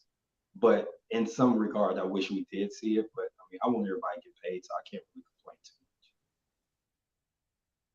Hey, Eric Holloway, appreciate the love, man. You just subscribed, and trust me, you will not be disappointed. This is a boxing community here. Everybody's thoughts and opinions are welcome. T Ward, I think you will validate this, that Jason and I have very thick skin. So we're not perfect. We don't know everything about boxing. Some people change our mind. Jay have changed my mind a couple of times already in just this broadcast. And T Ward, you know, you and I, we always go back and forth on Twitter, and we always talking. And a lot of times you change my mind and I change your mind. It's all about being a community of boxing. And we want to get as many people involved with the channel and come in and talk, man. And if, you know, we disagree, we disagree. That's fine. As long as we're respectful, that's perfectly fine. And even sometimes when people are not respectful, it's still fine, right, T? We got thick skin, so we're good. Hey, I don't delete no comments. I don't block nobody. You know what I'm saying? Because I want the truth to be laid out. Your own perspective and truth is valid and valuable to the growth of the community itself. We can't push people away because we disagree. And some people communicate different. So you got to have a little thick skin to be a creator. You do a great job. Jason Williams said, I had to mess with Greg to see where his heart was. Jason Williams has been fucking with me. He has been fucking with me for probably, weeks. I don't know if he thought I was going to delete him from the channel or something like that. Or, nah. Everybody's comments, no matter what you're saying, is welcome, as long as it's not like homophobic or it denigrates a specific race or gender or anything like that. I will kick your ass up off this channel in a heartbeat for that. But outside of that, you calling me and Jason calling us stupid, I don't give a damn. You can call me what you want to. My skin is thick. Yeah. Man, what else do we have to talk about, man? What else is going on in the world of boxing? So we kind of touched on Boots and talking about Crawford as far as we talked about that. What else? Errol Spence's announcement. That's in the title. We didn't really talk about Errol today. Yeah. Yeah. So we could jump into that. What y'all got in the chat? Anything we missing, y'all? Yeah. Let's talk about Errol. Good old Errol Spence. You know, Texas on the map. We'll go to the chat at the end. And talk about what's going on in the chat. But as far as Errol Spence is concerned, he put a Twitter. I'm learning Twitter, guys. So let me pause here and say this. Everybody that's in my chat currently, I suck at Twitter. I suck. T knows I suck. I suck. T sends me stuff and tags me, and I'm like, I didn't realize you tagged me because I couldn't figure out how to see the tag. I send T messages, hey, did you see my post? Because I can't see where I post. I suck. So if you guys see our content, if you're on Twitter and you share the content, man, retweet it, whatever. I'm not good at it. If you have the opportunity to do so, please share it. But Errol Spence went on Twitter and announced that he put April with XX, so assuming that there's going to be some date in April. He did mention as a part of the Frank Martin telecast that he thought he was going to be back in the ring either April, May, or June. So I'm assuming that this is tied to a fight. I don't know what it's tied to, actually, man. I'm assuming it's tied to a fight. T, what are your thoughts on what he dropped? Because, the way it's going to be interpreted, it's going to be interpreted as a fight, right? So he does interact with people sometimes when he posts things, and some of his replies to the comments on that tweet make it sound like it's a fight date. It's just about the opponent. He replied to it? Yeah, and somebody had put they put different potential opponents. They were like Crawford, Thurman, Boots, and I think it was Stanionis / Virgil, I guess, winner of. And those are very reasonable options. He could fight any of them in April, to be honest. Crawford's going to be ready, and that'll help him avoid his mandatory. That'll give Errol time to avoid the mandatory, because I just want to share this real quick. So to clarify, the 120 days with Boots Ennis, the 120 days will begin if he wins on January 7th and becomes the interim champ. The clock has not started. So if you were to do just basic math, 120 days from January 7th, it's going to be on or around May 7th to the 10th. So if they can schedule a fight, just schedule it, the sanctioning bodies will back off and allow Terrence Crawford and Errol Spence to fight. So that Absolutely. makes Terrence Crawford a valid option for April if they decide to negotiate and get it out there. It also gives Terrence Crawford. Okay. It also gives Terrence Crawford bargaining power, right? Because negotiating, he's probably going to get a better deal just because of that. If I'm, in my opinion, because let's be honest, I wouldn't want to get in. So for me, I wouldn't want to get in the ring with Boots. If I'm Al Heyman, I'm not putting my fighter in the ring with Boots right now. For what? There's a ton of money to be made in this Terrence Crawford versus Errol Spence fight. So Terrence Crawford, if he's a smart businessman, which he's not, Brenda, Jason, I know that's gonna piss him off. Ooh, that's gonna piss him off. But I do believe Bud is gonna he's gonna be able to understand that he has some leverage here, some negotiating posture here, because at the end of the day, they're probably not gonna want to go down that Boots Ennis route. And so he'll be able to try to force a deal there to get into the ring with Errol Spence, and maybe they will be able to make a fight. He might be able to get better negotiating terms because of that. But I'm sorry, I cut you off. Go ahead. No, I agree with you. I like that aside to what I was saying. That's a good point in terms of making it possible that it's Terrence Crawford, even though some comments say it's probably not. I believe that them both knowing, hey, either we fight each other, we both fight mandatories, let's get it done. So I think it gives him a little bit more incentive, if not leverage. Maybe he can ask for a little bit more because, like you said, if I'm Al Heyman, I don't want Spence to fight Boots at 147. I favor him more at 154 because I think they'll both be at a more natural weight, which Boots is still young. He's still growing into his strength. But I think Errol will be more effective at 154 against somebody like Boots because he can get all his power. You know, he doesn't have to drain as much. Crawford, I think because he's naturally so much bigger than Terrence Crawford, I think he still maintains his advantages at 147. I think he beat the brakes off Keith Thurman, and Stanionis or Virgil gonna get some real work. So I would prefer to see him get in there with Terrence Crawford so we can end the welterweight saga and move on with our lives. Yeah, I'm kind of sick of welterweight too, in terms of it just being held up. I think it's time for Spence to go ahead and move up to 154 pounds. I wouldn't mind seeing Terrence Crawford move up to 154 pounds either. And both of those guys get into the ring at 154 pounds. I think there's some options for those guys. I don't think Terrence is going to stick around for 147 too much longer either. So we'll see what happens in that regards. All right, man. I want to reply to Television real quick if you don't mind. Yeah. He says the WBC fight is mandated and it's set. He has to fight him next. No, that's not how it works. As long as he fights Terrence Crawford, he doesn't have to fight anybody that's mandated because unification / undefeated matches trump mandatories. So if there's not a signed fight, if we don't have a fight announcement from Showtime and PBC, them dudes ain't fighting yet. It could be anybody right now. It could be anybody, and including Terrence Crawford. They're rolling out new rules, right? I think they're rolling out new rules in regards to how they treat mandatories versus unification bouts, and I think that's a part of the new rules that they're rolling out for 2023. If I'm correct, right, T?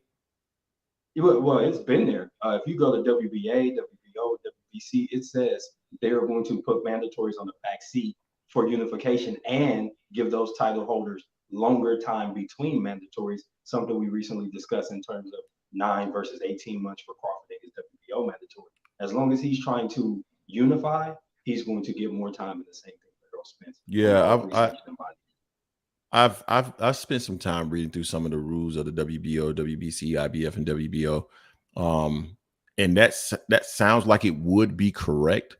I know Tunnel Vision still disagrees with what you're saying. Maybe after this, we'll do some research on that and kind of show where those rules state whether or not the undisputed or unification bouts take precedence over mandatory fights. So man, let's go to the chat, man. Yeah, for sure. And it don't say undisputed in their language. They all say unification. And obviously, to get undisputed, you have to unify.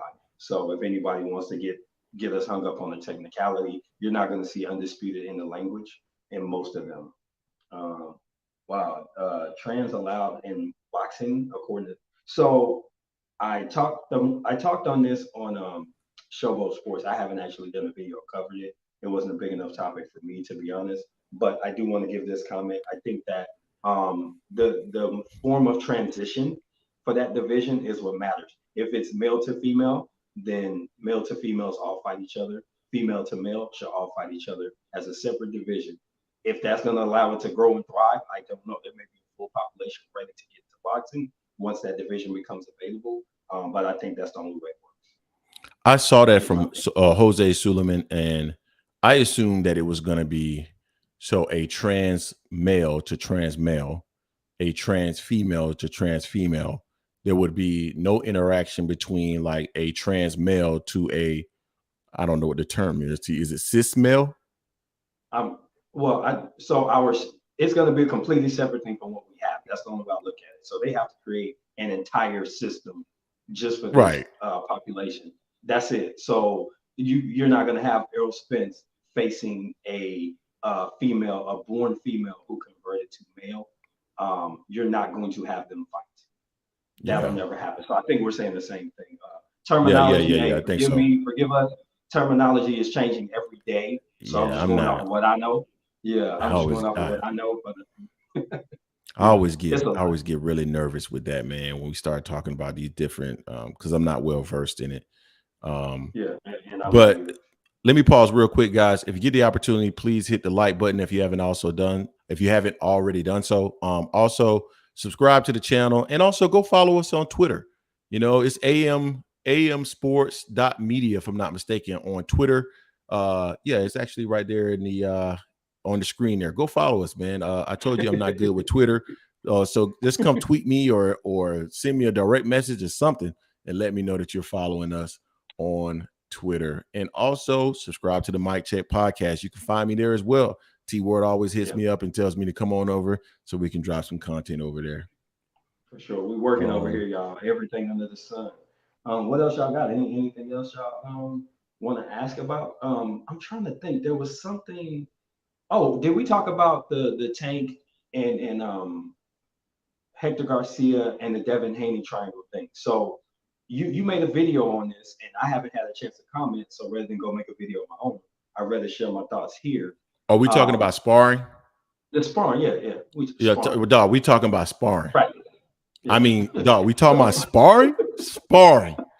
No, man. We did a video like several weeks ago, and it was talking about just basically Adrian Broner confirming whether or not what occurred in the sparring. And I decided to do a follow-up video because I saw that Devin Haney released some sparring video. And I know some people say that, it was Tank that first started talking about he knocked out Devin, and some people feel like it was Devin that first started talking about sparring. I was always under the impression that Devin was the one that started talking about sparring because that's what I initially saw. So, and now that he's leaking the sparring video, it more so confirms the fact that I feel that Devin Haney is the one that really pushes this sparring narrative. And again, I love Devin Haney. He's one of my favorite fighters right now. But all this sparring shit, like sparring doesn't matter to me, right? And I saw somebody come in there and start talking about doghouse rules, right? Sometimes they just put them in the ring and they're just going at it. So sometimes sparring does matter. It still don't matter because even when you're putting them in the ring and those guys are just going at it, one guy may have been training for the last 3-4 weeks, and the other guy may have just gotten off a plane fat, right? And not really ready to get in a ring. So at the end of the day, to me, sparring doesn't matter because when you get into an actual fight, you're going to give your coach an opportunity. You're going to give the fighter an opportunity to prepare for all of your weaknesses and all of your strengths. So sparring, you're not sitting there watching film to see what a fighter does well and what he doesn't do well. You haven't gone through a camp to kind of look at all those different, views and lenses and got an opponent in there to give you those looks to get prepared for that. And you're still fighting with big gloves on and headgear. So at the end of the day, to me, sparring doesn't really matter. I'm just not understanding why people keep going down this whole sparring. Like, I guess you're the lightweight sparring champion. I just don't want to hear no more shit about sparring. But those are my thoughts. Yeah, I wonder what's hang on one second. It is, Jay. It's very exhausting with all these guys talking about sparring. All right. Who cares? Oh, no worries, man. Who cares? Like, who cares? I really just don't care about it. Yeah. I would say, I wonder which sanctioning body is covering Haney's belt for sparring champ. I wonder who got it. Right. I mean, it Because really that's doesn't matter. crazy. I want to address something really quickly that Eric Holloway has in the chat, and I don't want to get away from this because I know the chat's going to keep going. But do you think that Boots will keep the same energy once he gets to the top? The absolute answer is no. None of them do. None of them do. When you're at the lower level, you're hungry. You're hungry. You're ready to get. The only person that I've seen really keep that same energy, in my opinion, is Bernard Hopkins. Because I remember when he fought Jermaine Taylor, and I just felt like, man, why the are you fighting Jermaine Taylor?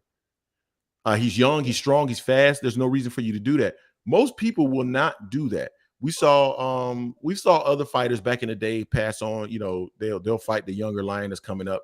But today, nah, man. I don't think Errol's gonna act. I think Errol would get into the ring with Boots. I don't think Errol is going to get into the ring with Boots because it's high risk, low reward. And when Boots get into that position and now he's sleeping in silk sheets, guess what? Whoever the next Boots in is coming up, I mean, I'm the big fish. You might not want to catch what you reel in. I'm Boots Ennis. I'm the man. And I'll fight you when somebody forces me to fight you. That's how I see it.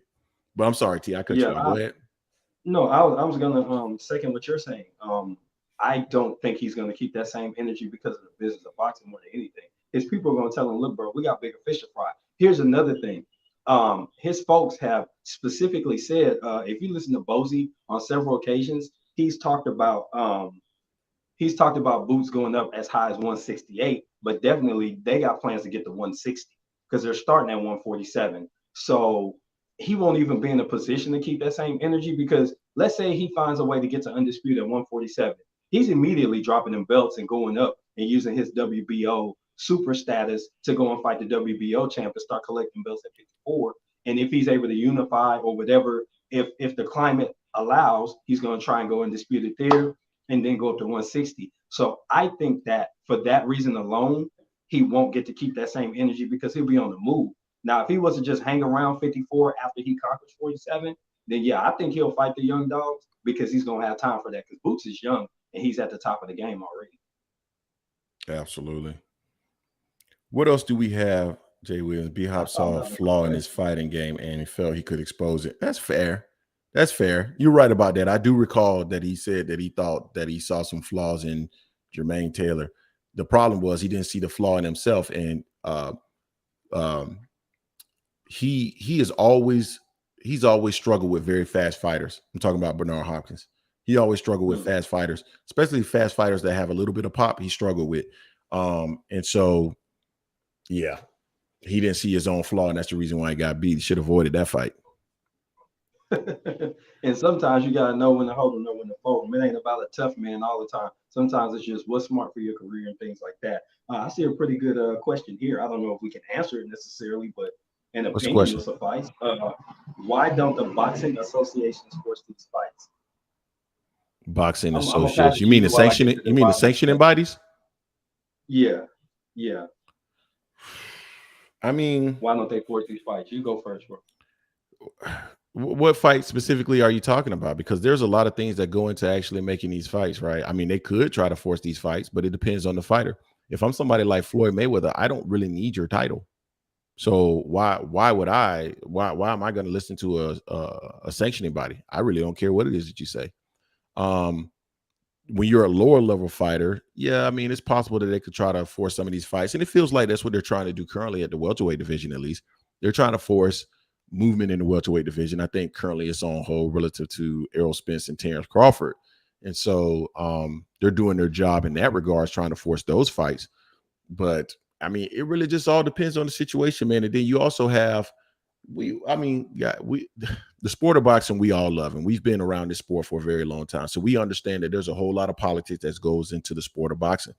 So you got the Al Haymans of the world, you got the Bob Arms of the world, you got the Don Kings of the world that have influence over some of the sanctioning bodies. And so money talks, bullshit walks. And so if there's a fight that's going to generate a whole ton of money that the sanctioning bodies are going to get a lot of fees off of, then of course they're going to look forward to those fights being made, and they're not necessarily going to force other fights, whether or not those fights are going to be more competitive. So, I mean, there's a whole lot of variables that go into that. So it's really hard to answer whether or not or why they don't force these fights. That's my thought. T, what's yours? I agree with you. I think that their business interests lie higher than maybe the health of the sport in general, no matter what they say at their conventions, as far as the sanctioning bodies go. That's why you have, think about this. This is a hill I'm willing to die. We shouldn't have, was it 17 weight classes? It should be 8, the original Elite 8. And here's why. When you have 17, that means you have 17 champions times 4, or possibly if you just distribute all the belts. That's sanctioning fees every time. Oh, by the way, we're going to add a regular belt or an interim belt that you can carry to the ring, and we get to charge you sanctioning fees on top of that. If you're undisputed, you're going to pay 3% of your purse per sanctioning body. That's 12% of your purse just to carry a belt to the ring. So the business is going to rule that particular situation every time. So it doesn't make sense for them to force a fight when you have a champion with a belt who's more marketable and gets bigger purses. You don't want some underdog come and take his belt that's getting small purses and bring your belt to the ring, and you're taking 3% of 100,000 versus 3% of $1 million. Think about that. That's where the money's at. Exactly right. Totally agree. Everybody's going to always, again, to the point that I made earlier, you're going to always maximize your reward and minimize your risk. That's human nature. And if you have an opportunity to maximize your revenue, that's exactly what you're going to do. And that's all the sanctioning bodies are currently doing, maximizing their revenue. I agree, Brenda. There's way too many belts because there are way too many weight classes. I wouldn't even mind. There's too many belts too. IBF, WBO, WBC, WBA. Do we really need all those belts? I think you can, but here's how you fix that. If you don't have all the weight classes, guess who got to fight?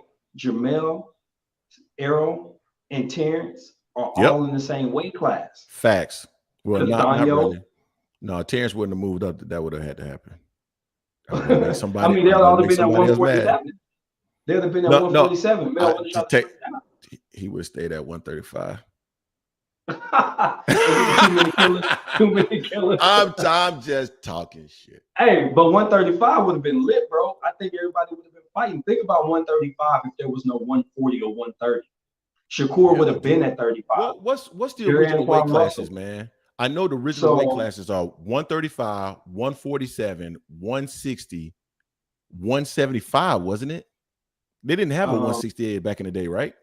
There was no 168. So anything that's super, no, there was no 175. It was cruiserweight, if I'm not mistaken. But anything that has super or junior in it didn't exist before. So like your 118 is bantamweight, and then your 122 is super, then 126 is a weight class. So it's like every 9 pounds. Right now, you have weight classes that go from what? Minimum weight to like straw weight to bantam. You got like 112, 115, 118. These dudes is like 3 pounds apart, and they just moving up and down. You know what I mean? I think it's just too much. I don't disagree. Yeah, they definitely need to bring back. There are like 5 weight classes. Oh, so 108 is minimum weight. Thanks, Jason. Yeah, that's what I'm saying, bro. Like these dudes is losing 2 pounds to go down and beat up on somebody that's barely making the weight, and then go back up and beat somebody by gaining 2 or 3 pounds. Eat a cheeseburger, become a champ at the next division. Whereas at least 140 to 147, you got to train for that jump. 135 to 140, you actually have to train for that 5 pounds. Look at Wilder with the way he had to go up and all the way he put on, how hard it was for him. So yeah. So should they also start to have weigh-ins on same day like they used to back in the day? Some sanctioning bodies do because they have a percent. So like the IBF, they have a 10%. Maybe it's the WBC, but anyway, you weigh in the day before, and then the morning of, you can only rehydrate 10% of the weight class. No, but I'm talking about same day weigh-in, you got to actually make the actual weight. Oh, on the day? Man, that's crazy. I don't think that's safe. I personally would be against it. I would be against it too, because I think it's dangerous if you're trying to make that level of weight and you've dehydrated yourself and now you're going right into a fight. I think that's very dangerous. But I just wanted to throw the question out there. No, I like the question. Hey, I like what B-Dog said. The difference in weight classes in these lower weights is a bathroom break. Yep. Facts. You ain't lying. Facts. I need to get down from 118 to 115. Be right back. Yeah, let me go take a dump. Let me get a magazine. Absolutely. No same day weigh-ins. It got dangerous. Yeah, it is. I mean, I think guys need to rehydrate. I think weight classes are important, but I think there should be some type of, in non-title fights especially, 2 pounds. I think the agreement should all have, you could be up to 2 pounds over, especially in big fights. I don't want to see a really important fight scrapped or this guy gets just badgered on the scale because of 2 pounds, man. 2 pounds could be anything during that week that could just change the way that your body is responding to your weight loss over the training period. What else do we got? If you haven't had the chance, man, hit the like button, subscribe to the channel. Also go to the Mic Check Podcast, subscribe to the channel, and also check out our sponsors, the Rock Dog Interactive. They will do anything that you need done for you relative to any kind of web design or graphics arts or any of that stuff. They will do the job for you. And then Black father figures. Black fathers are invaluable. Black fathers matter. There you go. Virgil Ortiz ducked Crawford by taking the WBO route. Bell of Faith, I kind of agree with that, man. T, what's your thoughts on that? I actually agree with that. I think Virgil Ortiz had the opportunity to take on Terrence Crawford, and he chose not to. He took the WBA route. He didn't want that smoke with Crawford, and I actually agree with that. Without any heavy lifting on the topic, I would say that he actually took the fastest path to a belt because he could get a regular belt, which puts him in line to fight Spence a lot sooner. And the WBA is under that consolidation order, so they're going to make people fight a lot faster than, let's say, the WBO. He can get a belt right away, and now he can put champion on his resume much quicker. I think, but the only knock against that, the only pushback I'll give against that is that I believe that before he was even in line to actually fight for the WBA title, and they actually mandated he fight Stanionis, I think he had already declined the Terrence Crawford fight. So I think I'm not clear on that, so you might be right. Yeah. Okay. Now, if he has declined an opportunity to fight Terrence Crawford already, I believe he does. The thing is, he's the #1 contender, but he was never made mandatory. So I don't know that an order was put out. He just never petitioned to speed the mandatory up, but he still would have to wait until May. So yeah, I agree with B-Dog. I agree with B-Dog and Brenda. He said that he's not ready. I seem to remember that. I think De La Hoya said he wasn't ready. So I definitely think they ducked him. I definitely think they ducked him. Definitely. Okay. Thank you, Jason and B-Dog. Yeah, see, I wasn't sure if he had an opportunity before, but I mean, he turned down the smoke. He turned down the smoke, so that's a duck. I mean, he's on Showboat's duck list, so he never activated his mandatory. You can't activate a mandatory. You can't activate a mandatory. The mandatory is going to be activated by the sanctioning body. You can once that period comes, then you can petition for it, but you can't activate a mandatory in that regard.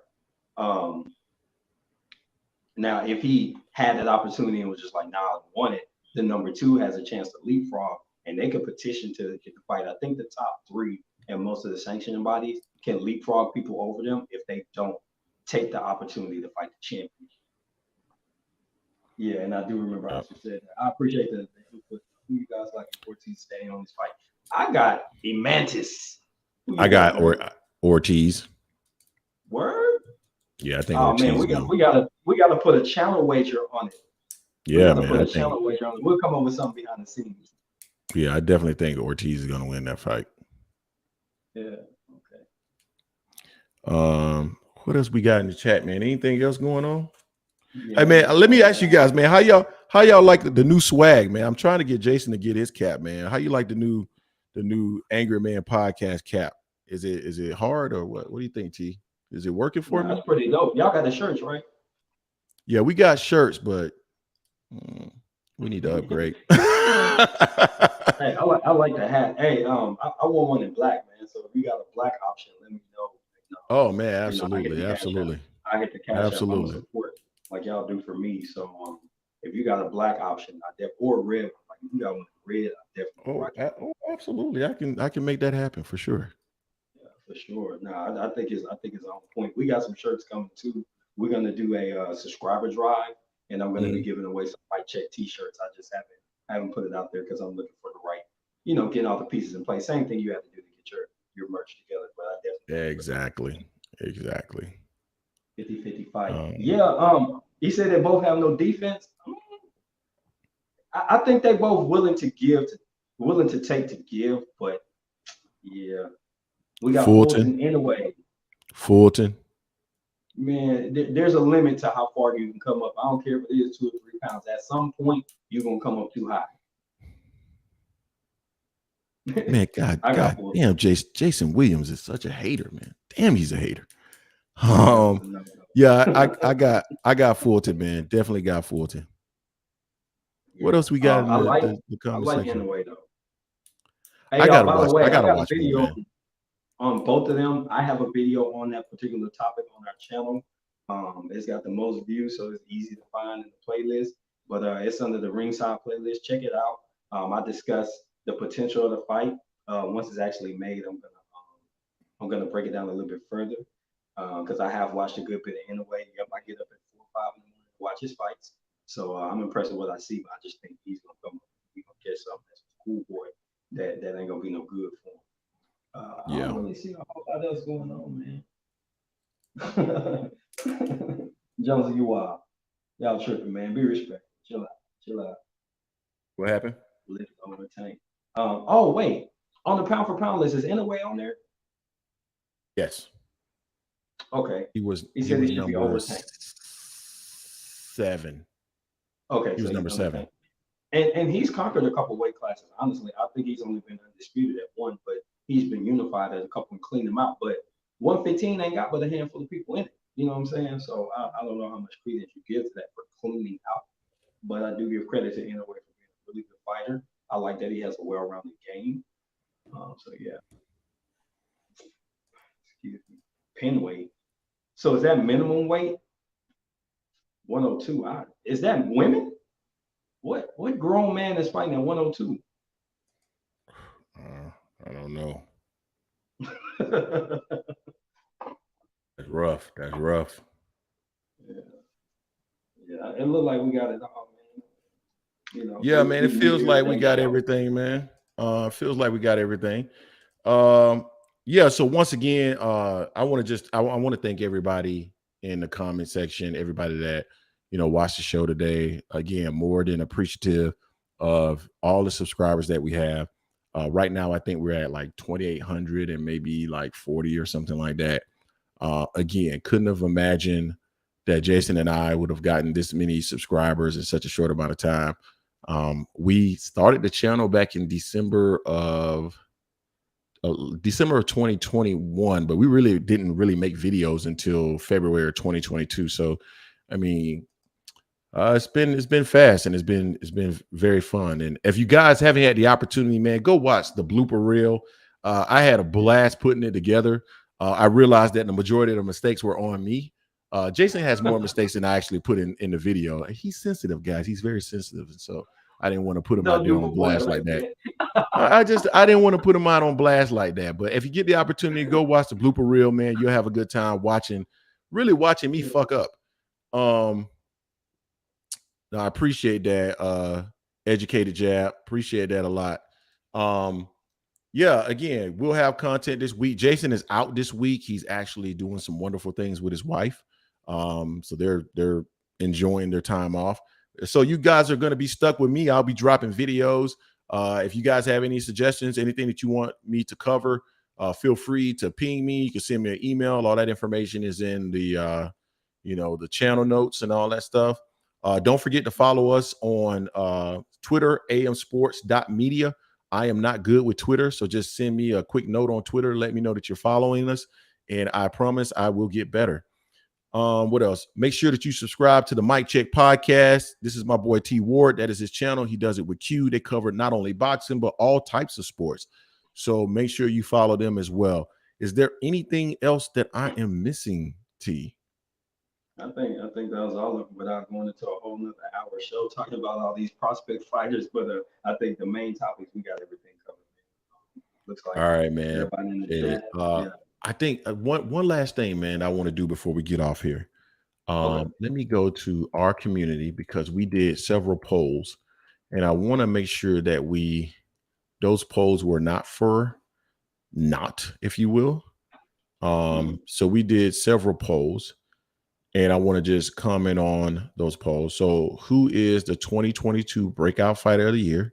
We had Devin Haney, Jesse Rodriguez, and Dimitri Bivol. 52% Devin Haney. Jesse Rodriguez came in at 6%, and Dimitri Bivol was 42%. Who is the 2022 contender of the year? The candidates were Frank Martin, Jerome Boots Ennis, Virgil Ortiz, Sebastian Fundora, and Imantis Stanionis. The winner is Jerome Boots Ennis, coming in at 63%. He was followed up by Frank Martin, who came in at 27%. Everybody else was negligible. Who is the trainer of the year? There's no reason for me to even read this off. At 94%, Derek James. Who is the 2022 fighter of the year? The candidates were Nui, Devin Haney, Jermell Charlo, Terrence Crawford, and Errol Spence. And the results were 48% to Jermell Charlo. So I just wanted to make sure that we read those things off. Those are, I guess, the year-end awards for each one of the fighters, and that's just based off of the votes of the channel. Like I said, everything that we do on our channel is going to come from the people who are subscribed to the channel. So that is what it is. Definitely. Anything else? Great job. Great job. So let me give you guys y'all flowers, man. So I like the way that y'all did the end of the year. Y'all blew my channel out the water with that. So I have to give credit where credit is due. I appreciate that for all the different accolades for the year. I love it, and being consistent with everything. And I, really love the growth. Can't wait to see what y'all gonna do with 23. I remember when the chat was us three. You know what I'm saying? Yeah. And now we get 100 folks in here, man. I love the way that y'all in the community, what y'all doing for the boxing community with these productive conversations. So keep it up, man. Hey, y'all keep having me back because I like doing this because my live chat is empty. So I appreciate that, man. I want to give you your flowers, man, because you were the person that was supporting us right from the beginning. And I think the content that you guys are doing over there on your channel is amazing, and keep up the good work. And Jonesy, baby, insert a call line.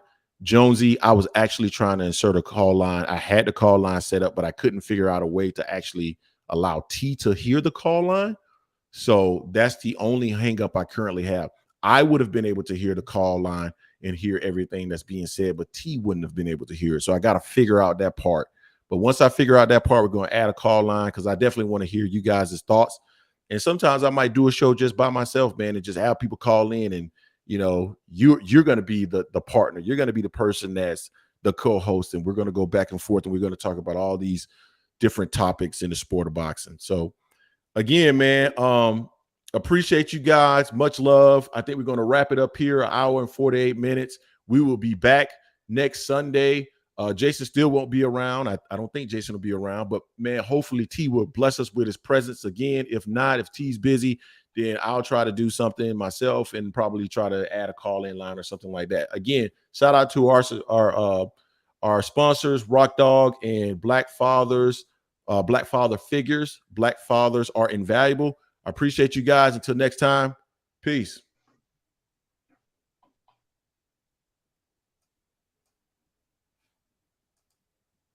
Man, them boys were getting into it in the